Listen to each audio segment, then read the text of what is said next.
If you're a longtime viewer of the Spector Creative channel, or hey, the first time here, welcome, you may have noticed a pattern in my video releases. And on Saturday night, I do a release on Saturday morning, but then I do a second one Saturday night that's more of a storytelling. And that's what tonight is. So sit back, relax, and let's tell a story. So, tonight's story is about rings. It's about pop culture rings, and there's obviously a lot of rings in pop culture, in movies and comic books and, radio dramas. Some rings are better for movies than others. Sorry, can't talk about that one. One brand that's not as associated with rings is Masters of the Universe. And then you're going to say, okay, well, then why are we doing a whole video on a Masters of the Universe He-Man ring? Well, there is a ring for Masters of the Universe. Well, it's not these. It's this ring here. Did you have this when you were a kid? It glowed in the dark. It opened up so you could store your secret messages, microscopic ants. I don't know. There wasn't that much room inside. But it was part of the brand. It was part of the line. And it introduced an icon that actually wound up getting reused, or potentially was going to be reused, in the 1987 extension of Masters of the Universe. So, the icon lived on. Where was this ring available? Well, you couldn't just go out and buy this ring, and, well, you couldn't get it in the mail, and we'll actually get into that towards the end of the video, but you could get it packed in with an action figure, and specifically two action figures. Klops, evil and sees everything, and Trapjaw. Came with a free Warriors ring. And hey, they're warriors, right? And, the ring is kid size, but it does fit adult hands, and, it's made of fine quality 1980s glow-in-the-dark plastic. And for those who are completists or, want to have a Trapjaw that came with every accessory, the ring is counted as one of them and can make a vintage Trapjaw that much more valuable if you have the ring-included version. Not everyone included the ring, and that's what we're going to talk about too. And future versions of these figures didn't come with the rings either. It wasn't like every time Trapjaw and Klops are released that they come with a Warriors ring and it's like a buddy thing between them, right? I mean, there's been a lot of Klops figures over the years, although the Classics one did. And in fact, there was an Origins version of Klops, the repaint that was, well, got some new tooling with the chest armor in the mini-comic colors. But for all of the time Klops, spent packaged with this ring in different iterations, he never used it. It's not like we saw Klops using a ring in any content or Trapjaw. So what's the deal with the ring? Why do two evil warriors come with a ring that has a symbol for what's arguably the good guys, right? I mean, Castle Grayskull, that's, the Jawbridge icon, if you will. So the answer is Man-E-Faces. Okay, well, actually, Man-E-Faces is part of the answer. I guess Man-E-Faces is always like part of everything, right? Sometimes he's a guy, sometimes he's a robot, sometimes he's a monster. And again, every Man-E-Faces figure has been different, but the very first Man-E-Faces figure, which repeated an action feature that Mattel had seen a lot of success with in the big Gym line, well, not only did you get the basic figure, but some of the original releases of him came with free weapons inside, limited offer. So, limited offer, meaning the first, X number of 100 or X number of 1,000 units came with a baggie of weapons at his feet, which included these, the reddish ones, not the orange blaster. Every Man-E-Faces came with that. But these extra maroon-colored weapons were unique and came with just, the first several thousand, may even been tens of thousands. I don't know. I don't know the production numbers, but, eventually he stopped coming with these. Now, Mattel did have a venue for getting extra weapons out there. There were weapon packs in the vintage line. Okay, well, actually, there was one weapons pack, at least if you lived in the United States. If you were lucky enough to live in South America, then you had access at other weapons packs that Top Toys put out, but that's a YouTube video for a whole other time. And there were weapon packs in the Classics line, too, and a lot of these paid homage to the vintage one. You can see the blue axe and shield, as well as Beastman's armor on the top right. Those were all items straight from the original weapon pack, now reimagined, and later weapon packs even had original tooled items, like Man-at-Arms blaster gun. All right, so the connection now between Man-E-Faces weapons and this guy has to be briefly gone over. And again, we're storytelling. If you want to get right to the point, just go watch the last 30 seconds of the video, but you'll miss all this cool stuff. All right, who is this? It's Wondar.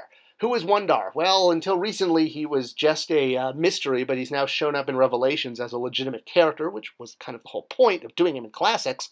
But why did we do him in Classics when he was never a vintage figure? Well, he kind of was. There has been a lot of mystery and, a lot of YouTube videos about Wondar, or aka the Wonder Bread He-Man, and his black vest and maroon-colored weapons. Where have we seen those weapons before? Oh, gee, I don't know. Maybe man-faces? Yeah, so we actually dove into this when we did our reveal video about Wondar. The red armor comes from that pack, but Wondar himself, while there's been a lot of confusion that he was part of that buy 3, get 1 free offer, he wasn't the redemption from that offer. He actually just came with this packaged in with him. The way you actually got this figure, who is now called Wondar, was it was a mail-away promotion. But unfortunately, it was kind of like Boba Fett, right? Like the Boba Fett promotion for Star Wars. It was like exactly like that, except when, well, I don't know if multiple parents, but at least one parent complained very loudly because she felt this wasn't a legitimate new character when the mail-away was for a 9th He-Man Masters of the Universe figure. They were expecting an original character like Boba Fett, not just a quote-unquote repaint or special edition of He-Man with a bunch of extra accessories, which are all repaints from the Castle Grayskull weapons rack. That's where the tool came from. So, that's the origin of the red weapons. They got transferred to man-faces. There were a lot of changes in the original line, and that's kind of the context, and that's why I'm doing all this background.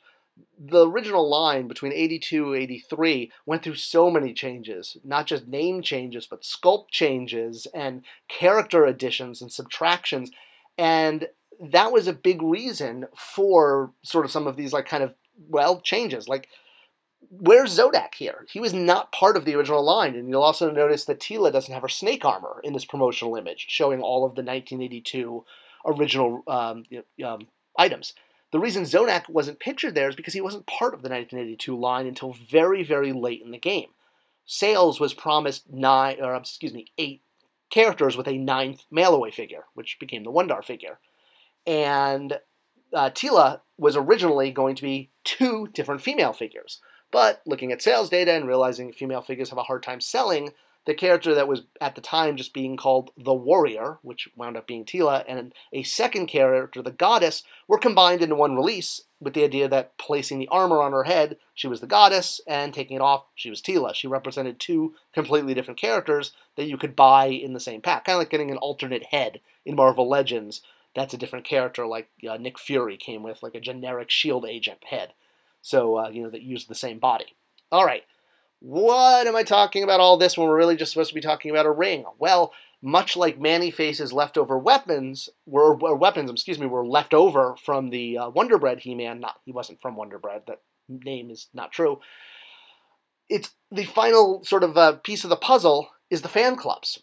And you might be saying, like, well, what are you talking about, the fan clubs? All right, so obviously we're living in an age now where you go on the internet and join Facebook groups and YouTube fan channels like, Spector Creative, and that's how you sort of show your support. Back in the day, back when I was young, Sonny, you had to officially join a fan club, and you did this through the mail, and you would get, sent official fan club kits with buttons and membership cards, and, this was how you learned about what was going on, whether it was Marvel or Star Wars, DC. Most major IPs all had a fan club that included things like a newsletter and official membership cards. I mean, it's amazing to look back at these old the newsletters, how text-heavy they were, and how little visuals versus you look today and how much visuals have taken over communication. Almost kind of like I guess Egon said it right, print is dead. Another great example is Nintendo Power, right? You probably remember the magazine. Well, the magazine started as a much smaller thing. It started as a fan club. In fact, that's why people got a copy of the first issue free, because if you were a member of Nintendo's Fun Club, yeah, I was. I don't have my card anymore. But you got this newsletter, and anyone who was a member got a free first issue when the newsletter evolved and became the full magazine, Nintendo Power. But in the early 80s, this is how companies interacted with fans, was through these fan clubs. And it became a big part of marketing. So it's no surprise that Masters of the Universe was doing a Masters of the Universe club, and that's actually where the Masters of the Universe magazine comes in. We'll get to that in a whole other YouTube video, but there were much bigger plans for a Masters of the Universe club that essentially got shuffled off, and that is the connecting dots. While the magazine was going to basically help promote the toy line and show off new accessories and vehicles that are introduced every year, new characters, it was basically a thinly disguised marketing tool. But for a kid in the 80s, if you got an autographed picture of He-Man or you got a membership club, you felt special. You felt like you were, a true fan, a true believer, as Stan Lee would say. May rest in peace. So we don't, we don't put as much emphasis on this today, especially kids today. I mean, kids are just into TikTok.